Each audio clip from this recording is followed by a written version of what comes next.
When was the last time, as a construction business owner, you took 3 weeks off? Wouldn't that be beautiful to be able to do that? To be able to say, you work your butt off for like a week, getting everything all lined up, making sure everyone knows all these points, but they have the keys. They can make sure it happens. And go on vacation so you can rejuvenate and come back better than you were before you left. That's peace of mind. Absolutely. And it's very possible. It is possible to do that, but it starts with being intentional and designing your business the way you want it to run. Do you want your construction business to be a source of more freedom, impact, and wealth for you? Welcome to the Construction Leading Edge podcast. My name is Todd Dawalt, and I want to help you turn your construction business into a well-oiled, profitable machine that works for you. This podcast will empower you to systematize your business, eliminate the chaos, and ultimately help you have more freedom, impact, and wealth. If you're ready to level up, head over to constructionleadingedge.com to join us.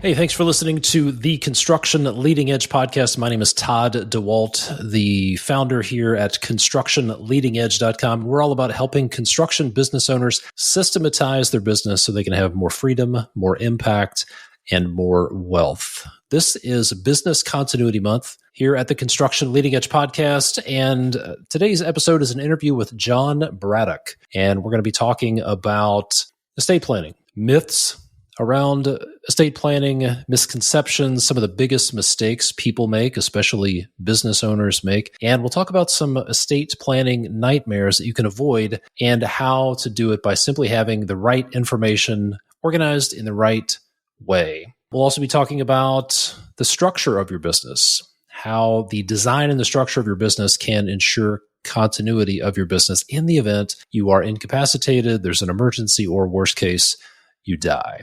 So without further ado, let's get into my interview with John Braddock. Enjoy. John, welcome to the Construction Leading Edge podcast. How are you doing today? Doing terrific, Todd. Thank you. Thank you for having me on. Yeah, you bet. So let's jump into it with this question. Why did you create a podcast called Estate Planning Nightmares? I think that's a good place to jump in here. Great question. Why did you do that? Well, my backstory. We lost a family member and who was very close to us and lived up the street less than a quarter mile. And the process of trying to sort out their estate, it took us nearly a year. As I used to refer to it, it was a nightmare at the end. And I talked to an awful lot of people who said, oh my gosh, let me tell you about when my mom passed or brother died, right, unexpectedly.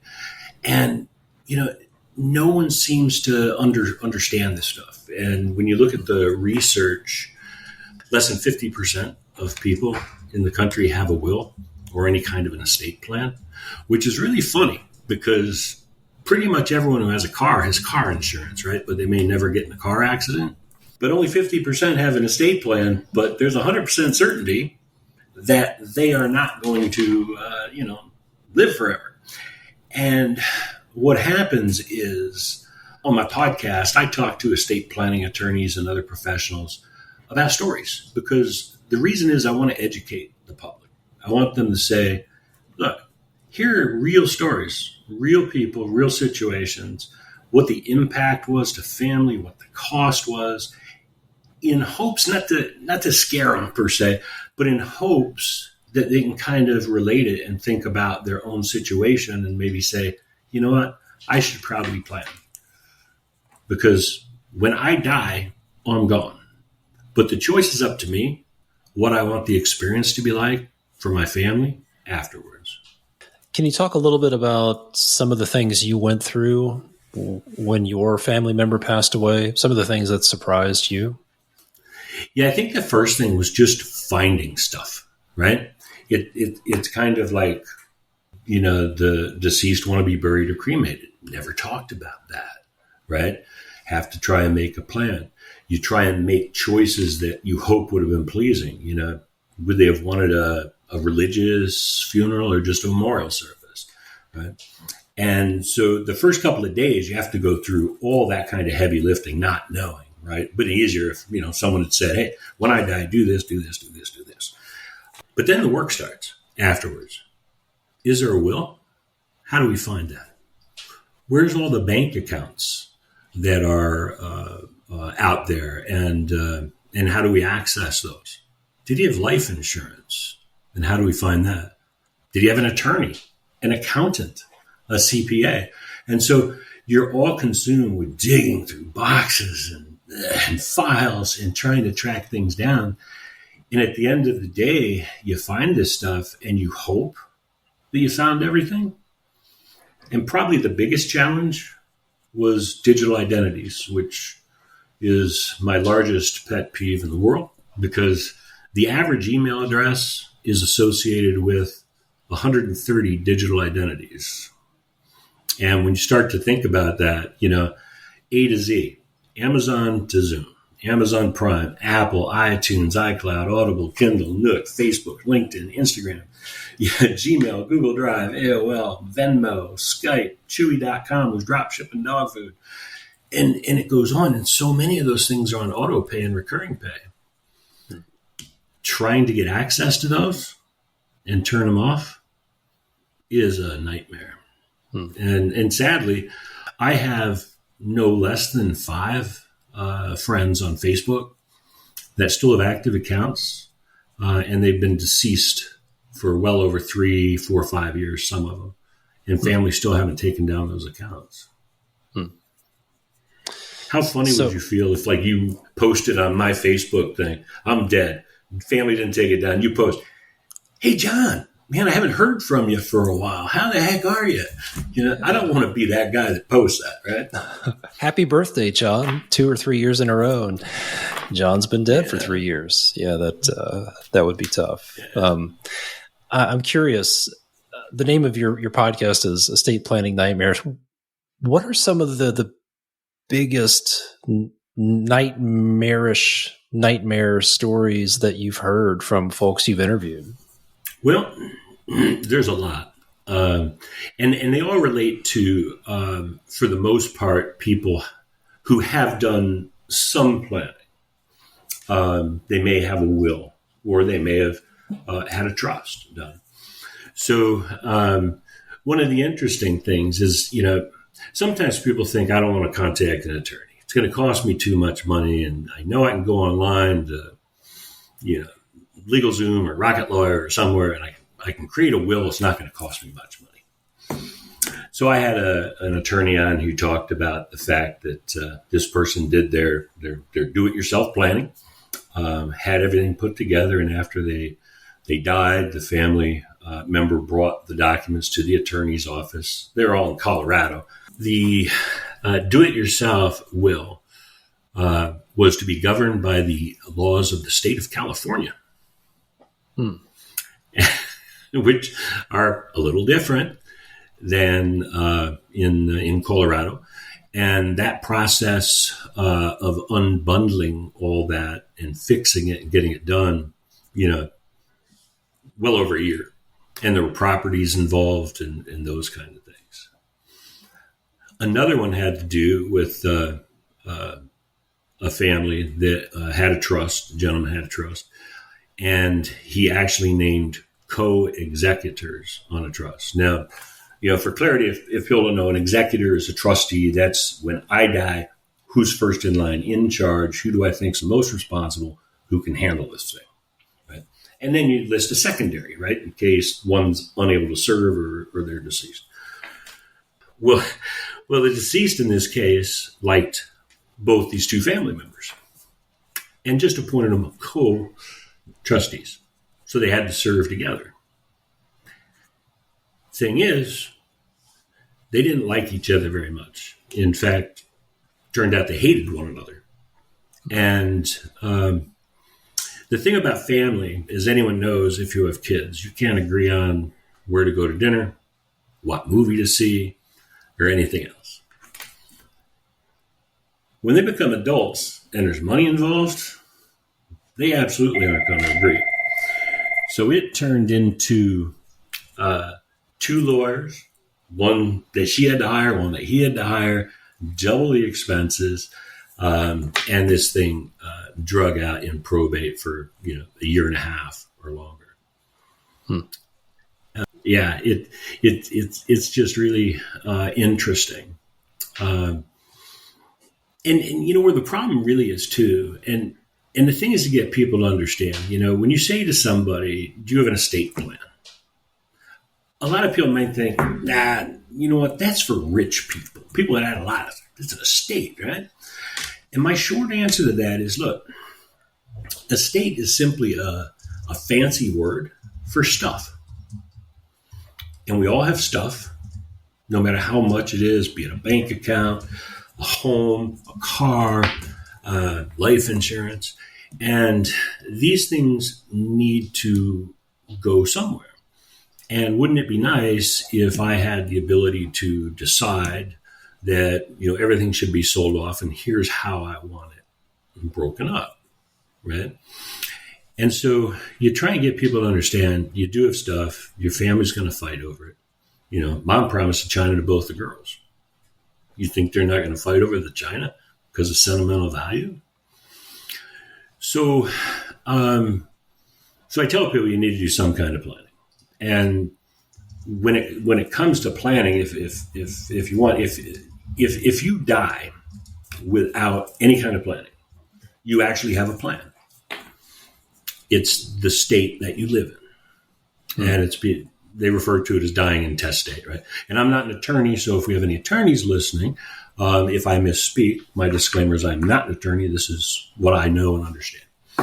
So dying intestate means that the courts have to get involved. You're going to need a lawyer. It's going to cost money. You're going to go to court. It's going to be what they call in probate, where the state has to look at all the assets, try and find any debtors' obligations that you have. And then ultimately, at the end of the day, the court will decide how it will be distributed amongst any remaining heirs. Depending on the state you're in, that can take up to 2 years. Not fun. Something that some direction would help with, right? Yeah. So let's talk about the ripple effects of not having a plan. So one of those ripple effects is your estate, your stuff will potentially go. It'll take a year to 2 years, a lengthy amount of time before it goes to your heirs.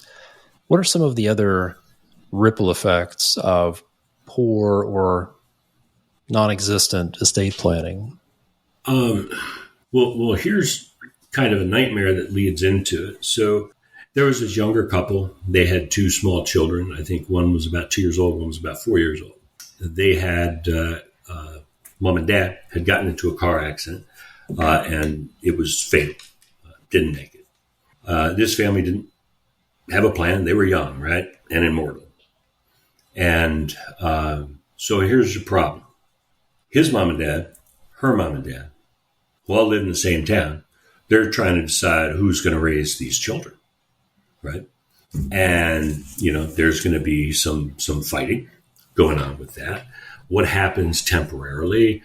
In the meantime, you don't want these kids to, be sent to any kind of foster care situation while the grandparents try to fight this thing out, which is a lengthy process. And then the court has to be involved in trying to determine ultimately who's going to be the right guardian. So they appoint an attorney that they call a guardian ad litem to do all the back work and interviews and everything else. And again, it's a long, long process to go through that. So one of the biggest mistakes, I think, in planning is anyone that has children, period, needs to have at minimum a will which directs who in your family or friend or whomever you would want to be rearing your children in the event of the unthinkable.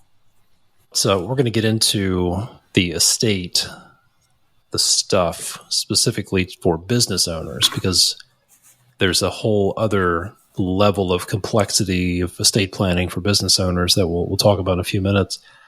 But let's talk about some misconceptions. You mentioned that some people think, well, I don't need an estate plan because that's only for wealthy people who have like an estate, like they have this manor or this home in the British countryside or something like that.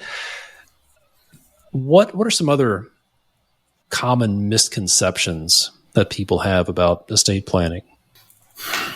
Well, number one is they think, they don't have stuff. The other misconception is they think it's going to be expensive. And it doesn't have to be expensive. A good estate planning attorney could put together, a simple will if you don't have a lot of stuff, but, appointing guardians and stuff for your children, probably well under $1,000. Or if they did, a full trust, it might cost $3,000 to $5,000. But here's the thing. Without that, it's going to cost the family, if it's a trust situation that they could have had that maybe would have cost $3,500, but they didn't do it and plan, it's going to cost the family probably a year to 2 years and probably $35,000 to go through the whole process of probate and everything else. Mm-hmm.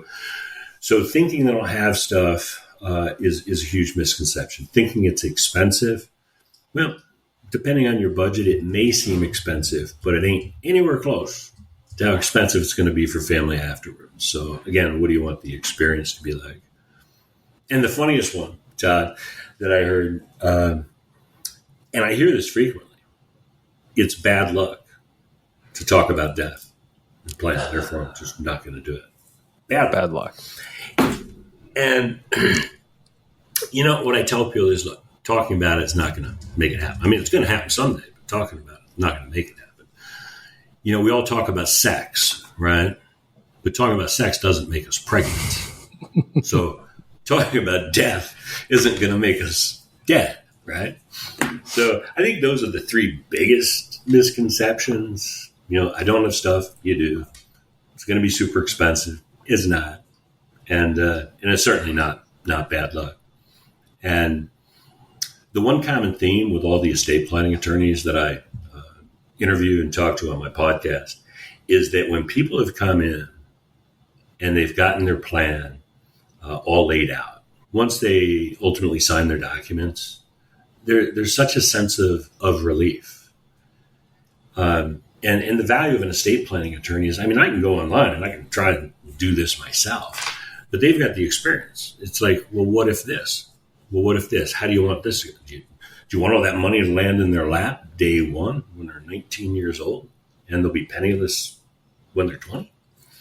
Or do you want to have, so they help you think through the whole process of planning. Yeah. They ask the questions. There are things you don't know, but then there are the things you don't know. What should I be asking? Mm-hmm. What are the scenarios?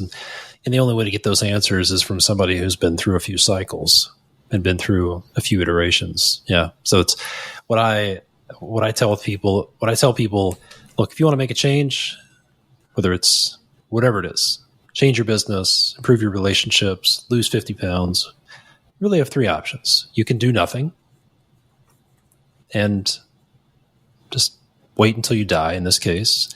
You can DIY it, do it yourself, hope for the best. And let's be honest, you're going to be dead, so it's not really going to affect you, but your family members and your survivors will care. So you can do nothing, you can DIY it, or you can find a proven system that delivers the results you're looking for. Those are really the three options.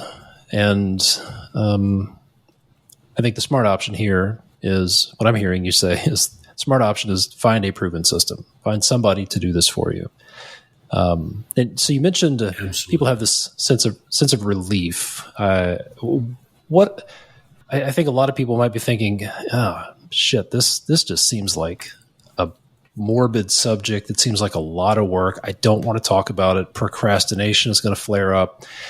And they're wondering, what's in it for me to do this? Why would I go through, maybe the expense isn't an issue, but just like the emotional pain of thinking about this and the time it's going to take. So everybody's favorite radio station is WIIFM. What's in it for me? So what's in it for the person listening to go through this effort to create a solid estate plan? What would you tell them, John? Well, I think I'm going to put them in three categories of people. You can have the category of people who, yes, I know I need to do that, and it's going to be hard work, but I'm going to do it. Then you have the category of people who are like, yes, I know I need to do that, but oh man, it's going to be time consuming and overwhelming and, that kind of stuff. I get it. And then you have people who don't care. I mean, they are out there. I talk to an awful lot of people, and there are people who are just like, I'm dead, and, my response is selfish much, but because you got to start with the question, what do I want the experience to be like for my family? And if you truly care, you'll do it. Now, those who fall in that first camp of, yes, I know I need to do it. It's going to be time consuming, but I'm going to get it done because I love my family and I don't want to create more heartache after I'm gone. Love those people.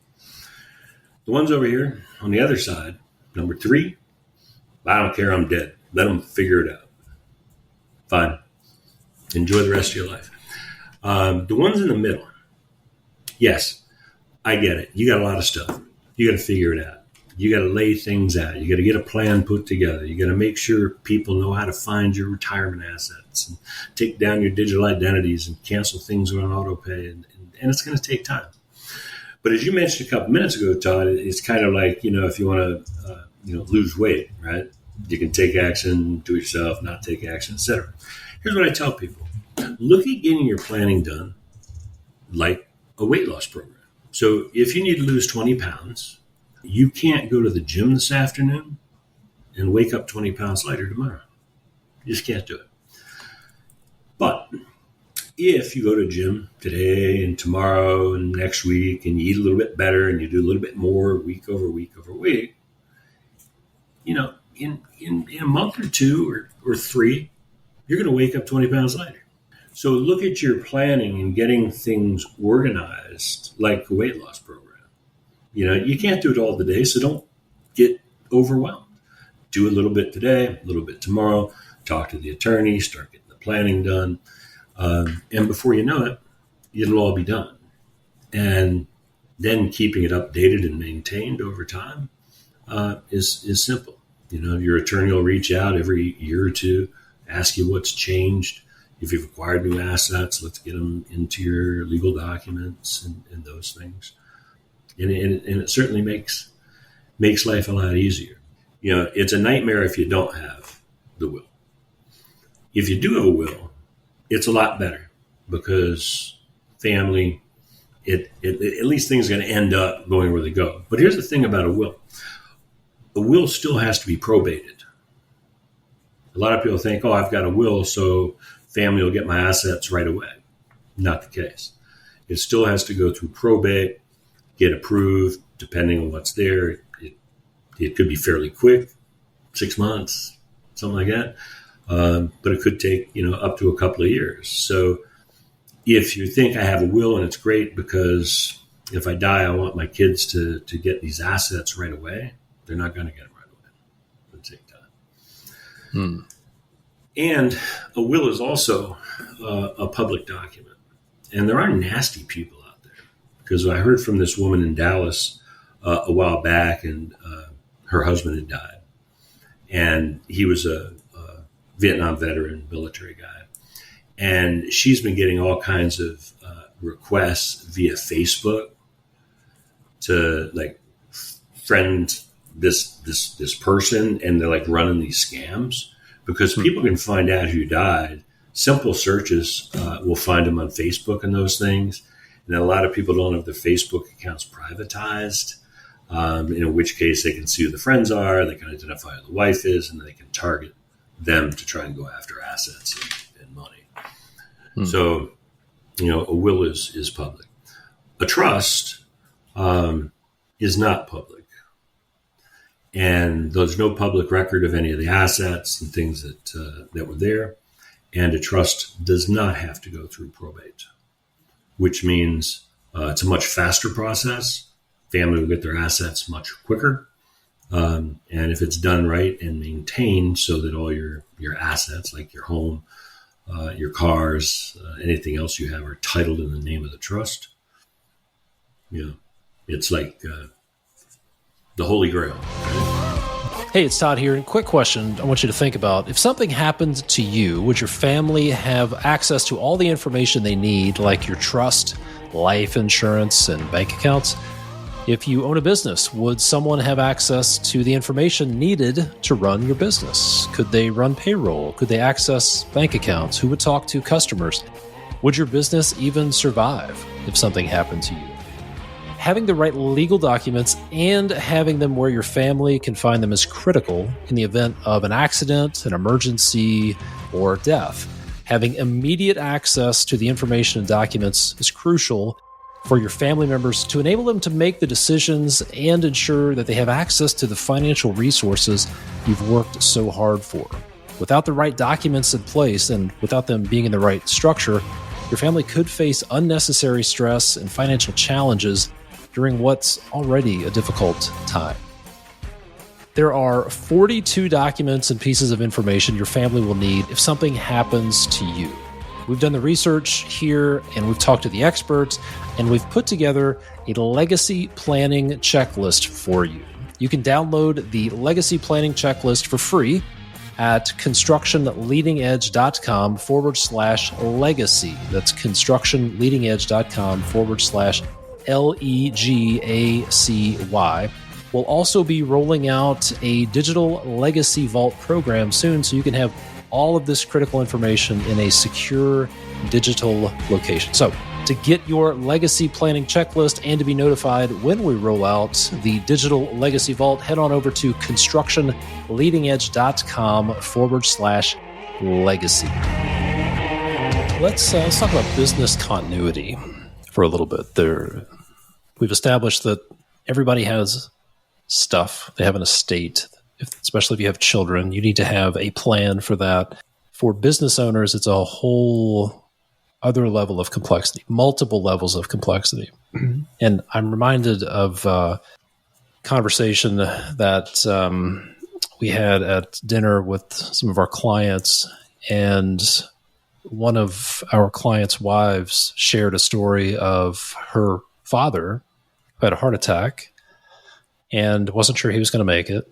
And she shared this story of, I remember being in the hospital room, dad's in the hospital bed, he just had a heart attack, and mom is there with a notepad, and he's just telling her everything he can about what to do about this, who to call in case he doesn't make it, because there was no plan.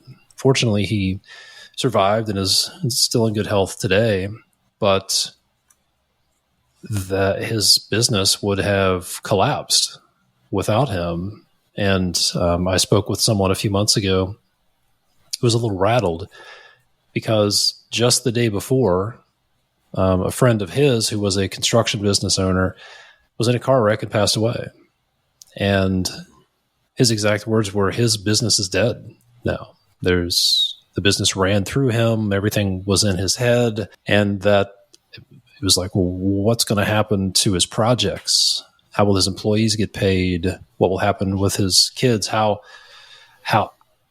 it was just this nightmare situation that he'd never really thought about. So let's talk about this. What happens when a business owner passes away, the owner of a small business? What are some things that people who are small business owners need to realize is going to happen when they pass away?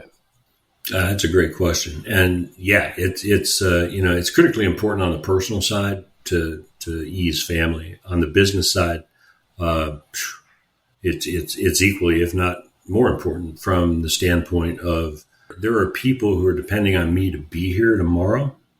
Their clients, obligations that I have that have to be fulfilled. There are employees, whether it be one or two or whether it be 50, who need to be paid. So I always start with this to the business owner. What do you know that no one else knows that at some point they're going to have to know? That could be How do I access, the QuickBooks system to help pay employees? I know a lot of small businesses, there may be two partners, and that's it. And they've got employees.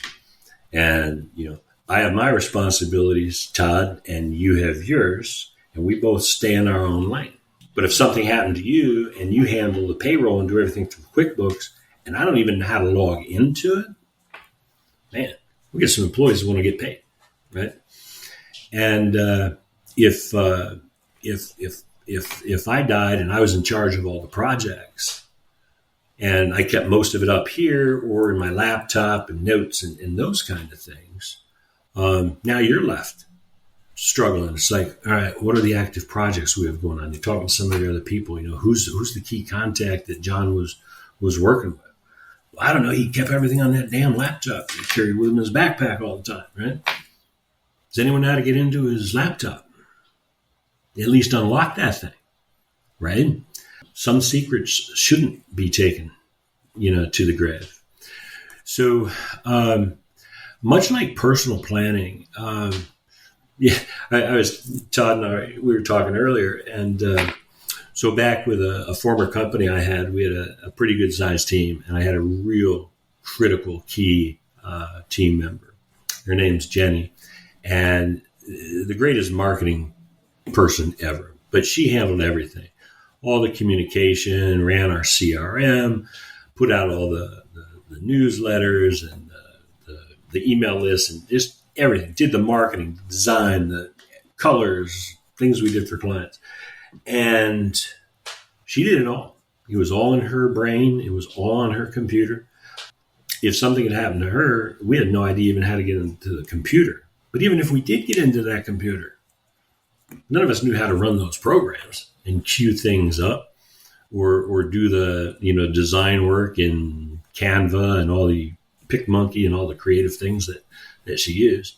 So, yeah. So at that point, it was like, we need to have, a succession plan, obviously, because if you and I own a business together, and one of us dies, you don't want my wife to be your business partner, and I probably don't want your wife to be my business partner.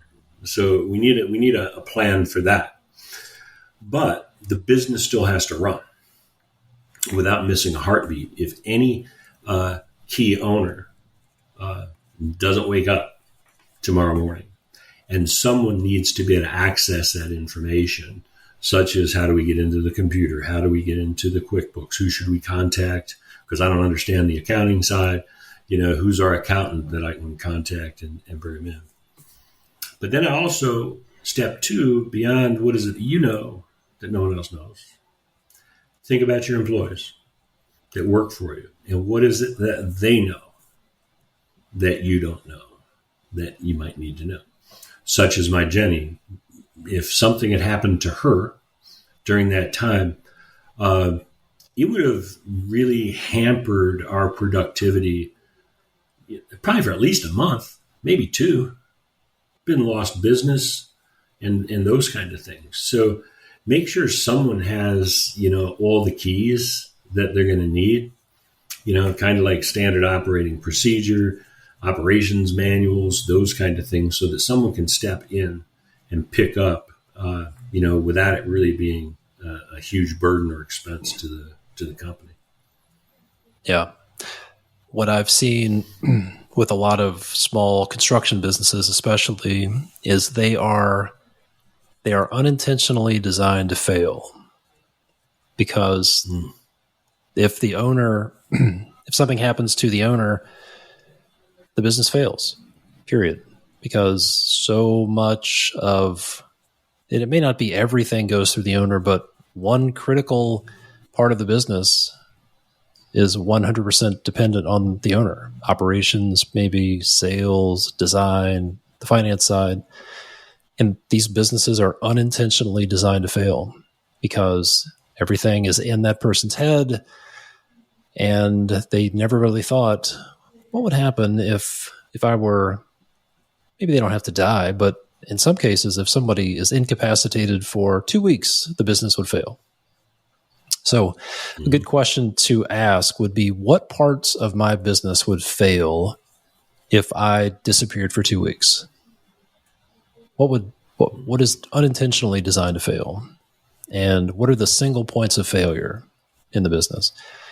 So what I'm hearing you say is you're talking about this. Some of the keys would be, you need to design your business intentionally to run without you.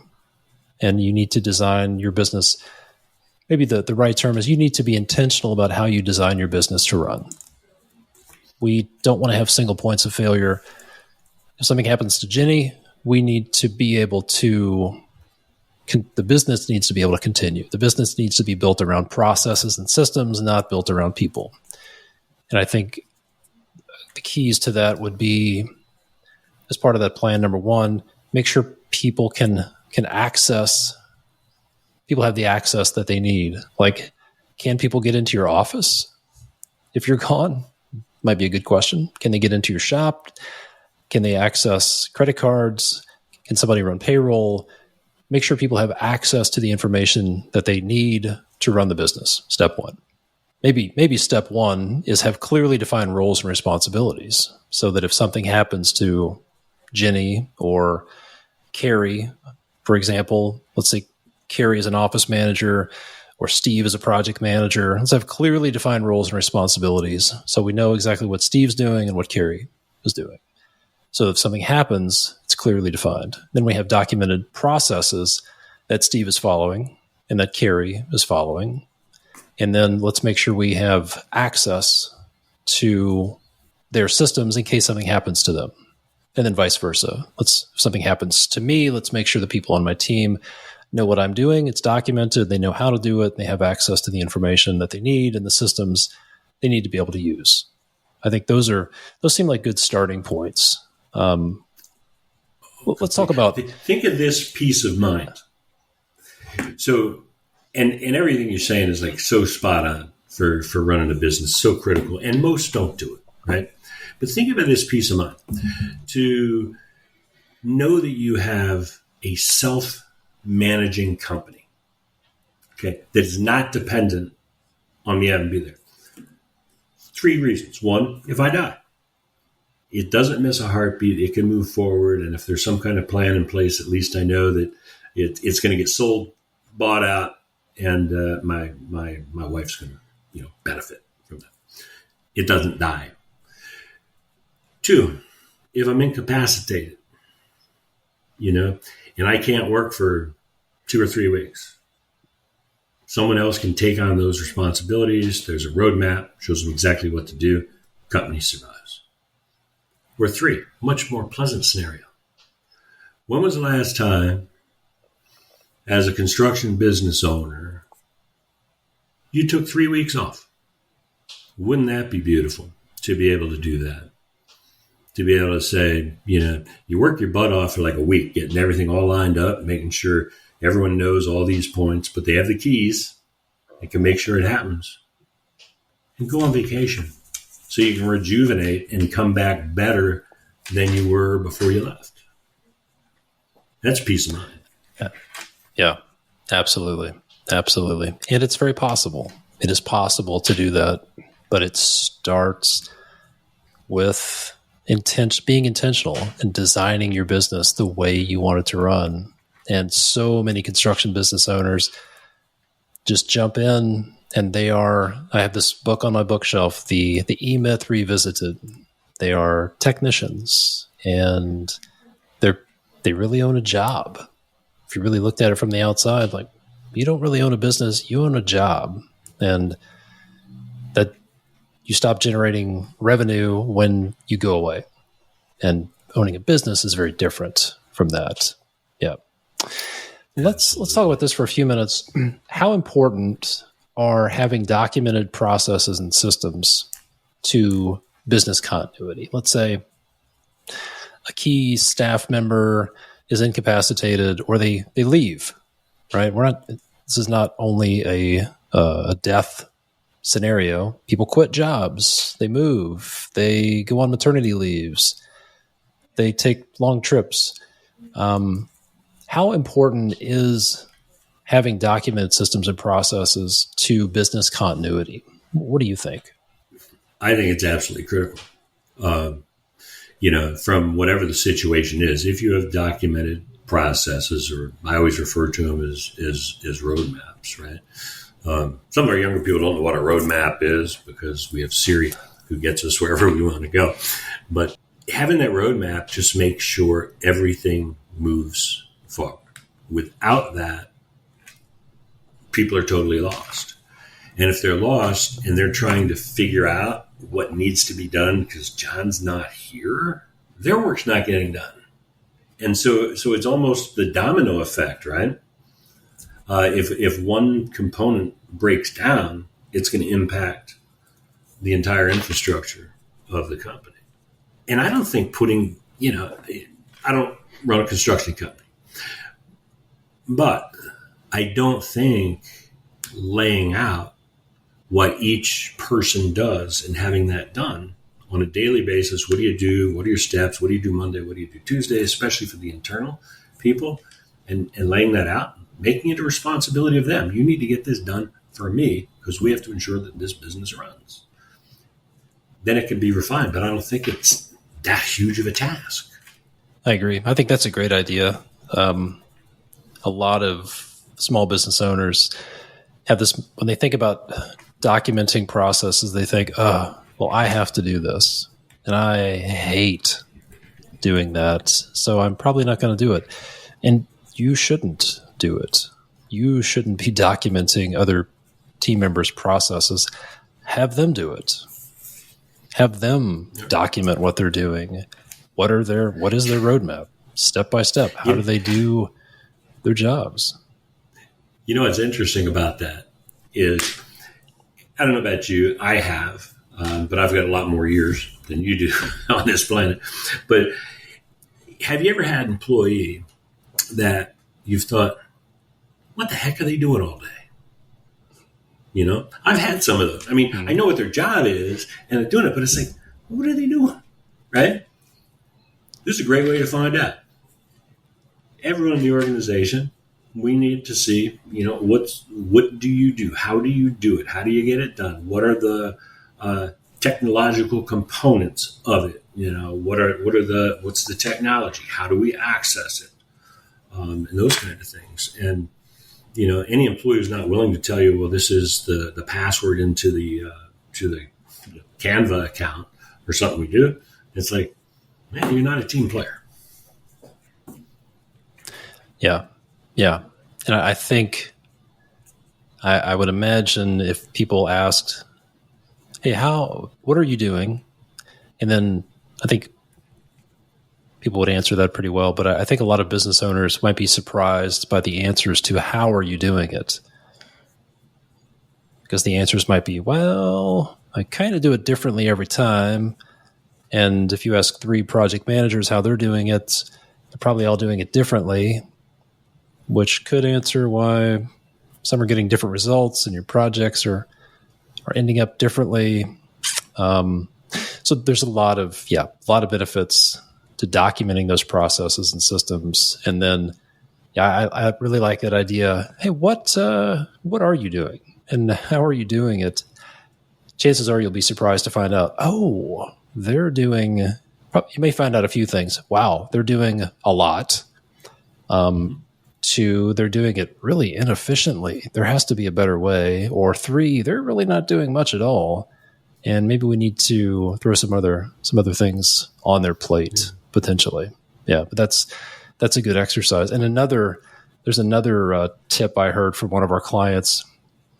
They require all of their employees to take at least 1 week of continuous vacation a year for multiple reasons. One, so they get away from the business and they can rejuvenate. But number 2, it forces them to document their process so that somebody else can fill in for them while they're gone, which I thought was a pretty smart move. I don't want to have to call you, Todd, while you're on vacation in Hawaii with the family to ask you something that just came up. You need to be disconnected. Yeah, I think it's a amazing exercise that they should do. I'll state the obvious. I don't think the best approach is good employees say, what is it you do every day? That's probably going to get a little feedback. But if we explain that we're all doing this for the reason that if Tom is not here for a couple of weeks, that his things get done and we all still get paid. We're trying to make sure that we all get paid and benefit long term. And the only way to do that in this type of business is to make sure that, we have someone that we can tap out, right? And someone steps into the ring for us when we're not there. Yeah. Because in a small business, you are all in it together. If sales stop, then eventually operations will stop and finance will stop. If finance stops making payroll or collecting invoices or handling accounts payable, everything's going to stop. So everybody's in it together in a small business. Unlike I worked inside of Procter & Gamble for a few years. And if somebody went away in an organization of that size, you don't really feel it, but you do feel it in a small business. So let's talk about this. What are I think we've highlighted some areas, given some people food for thought here, and they're wondering, all right, what do I do now? This seems like an overwhelming task. What would you say are the first few steps to getting started with this? And then if you're wondering, if you're listening and wondering, if you're looking for some help with this, I'll talk some more after this, after John and I are finished talking. Listen to the end of the episode. We'll talk about a program that we're going to be rolling out in the next few months to help you with this. But John, what are the first few steps for people who want to get started mitigating some of these risks that we've talked about? Well, on a personal side, individual side, family side, I would say the first thing is if you don't have any kind of a will or trust, any kind of estate plan at all, you really need to think about that. And try and find a good estate planning attorney. They're not that hard to find. Most estate planning attorneys don't bill by the hour. They have a flat rate for the things that they do. Look for Google reviews. Look for testimonials that they may have on their website, and many of them offer free 30-minute consultation. Those kind of things. So you can have a conversation, if you feel comfortable with them. That would be the first step, because that's going to be critical for failing. Number two is just start making a list. I mean, you're sitting watching a ball game on Sunday, right? Just take a legal pad out, for crying out loud, and just start making a list of all the things that you know or have that maybe others don't. Start with, do you have a will? Where is it? Just, I have a will. It's located here. Where do you bank? I bank at this bank. I have a checking savings, and I bank at this bank. I have a safe deposit box in the money market. Do you have life insurance? Yeah. Oh, yeah. I've got a life insurance policy with Prudential, and the agent's Tom Smith, and my attorney is, Susan, Robinson. What do you have that's on auto pay? Oh, man, I read the Wall Street Journal on my iPad every day. I got that. I got Chewy.com, drop shipping food, Amazon Prime, of course, because who doesn't have that? Sirius XM radio. And start thinking through those things. And just start making a list, a brain dump, if you will, to have those things together. Because if you get that list put together and it's laying there, and God forbid you don't wake up tomorrow morning, at least you have a beginning of a roadmap that your significant other, your spouse, is going to see and say, oh my God, you started to put some stuff down. Very thoughtful. From the business standpoint, very much the same. I would start by thinking of, if I died, what happens to the business? Where does it go? Do I have a partner? Do we have a buy-sell agreement in place? If I don't have a partner and it's just me, but I've got, people that do stuff, if I died, can this business be sold?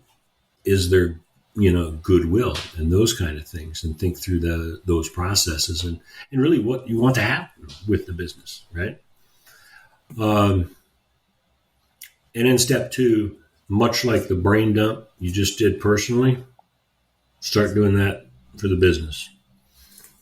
What would someone need to know if I didn't make it in here to keep this business, assuming you want the business to keep running? What are they going to need to know? What are my processes and steps?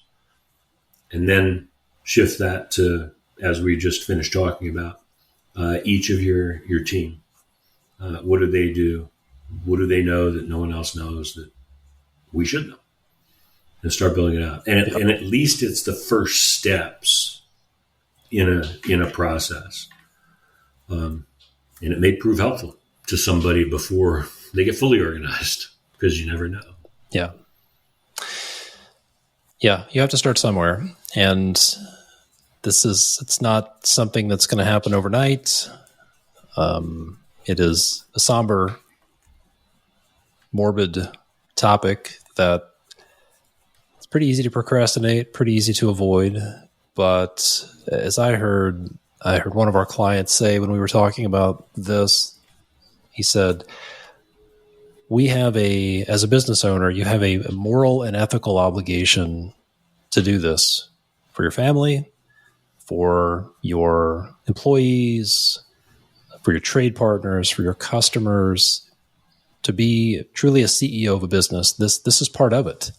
It's succession planning.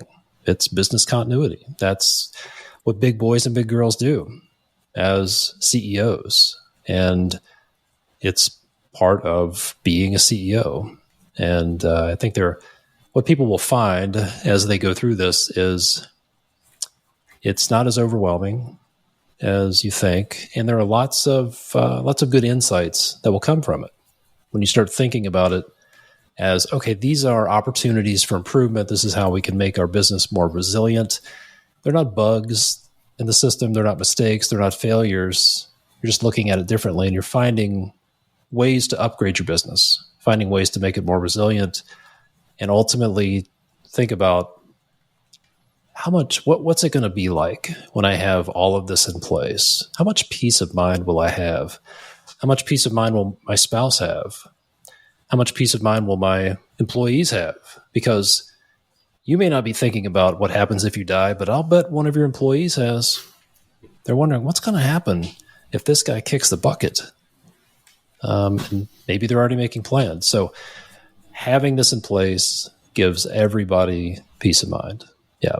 So, John, great stuff. We're going to be talking more about this. So, folks, if you're looking for solutions, if you're thinking, how do we do this? We're going to be rolling out a program to help solve this for you in the next couple of months.